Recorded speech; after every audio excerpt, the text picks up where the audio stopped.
Mikwano gyange abalungi mbabuzaako mwasuze mutya mwebale kwekumira ku Project Media Television gwatanaba kusubscribe nga mwana tugenda maaso osubscribinge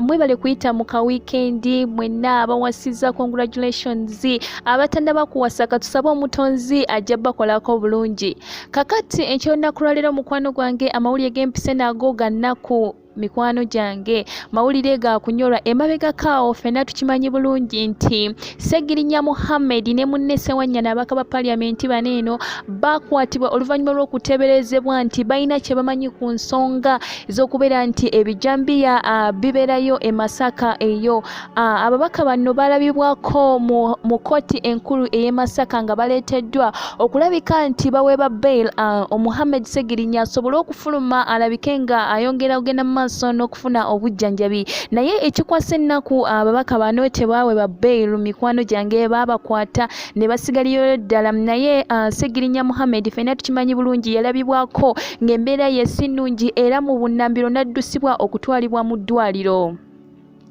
Ku lw'omukaaga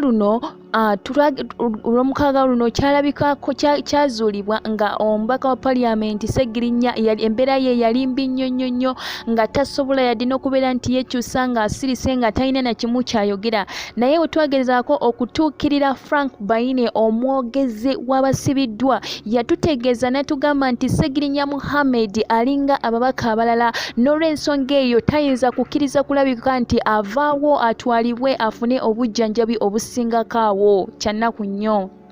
Naye ate ye omwogezi w'abasirikale omukulu omukungu ye ate yagenda mu maaso n'ategeeza nti embeera ya Ssegirinya ekwasibwako era ajja kubeera bulungi. Ekintu kino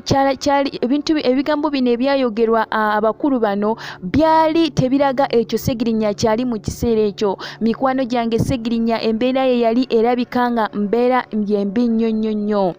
Kinajjukira nti nateera kambazeeyo koko emabega katono bamemba ba parliament bavaayo ne bategeeza nti abaagala okulaba nti Ssegirinya Muhammad atwalibwa ebweru asobole okulabika nti afuna obujjanjabi okusinga ku obwo bwafuna waneeno mu Uganda. Naye ate enkola eno tennaba kubeera nti etuukibwako oba eteekebwa mu nkola ku lw'ensonga ezimu oba endala ezitannaba kubeera nti zifuluma oba zoogerebwa. Mikwano gyange sigala nga weekuumidde ku Project Media Television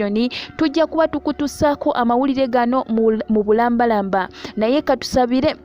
omubaka wa parliament Muhammad Ssegirinya alabike nga afuna obujjanjabi obusingako ku obwo obwafuna wano mu Uganda obulamu bwe busobole okutereera bonna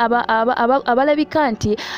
baagala okulabika nti alabikako mu kkooti asobole okubeera nti abeera mu kkooti nga mulamu. Mikwano gyange abalungi mwebale kwekumira ku Project Media Television tujja kuba tukutusaako amawulire agakwata kweno ensonga mu bunnambiro. Mwebale nnyo mwebalire ddala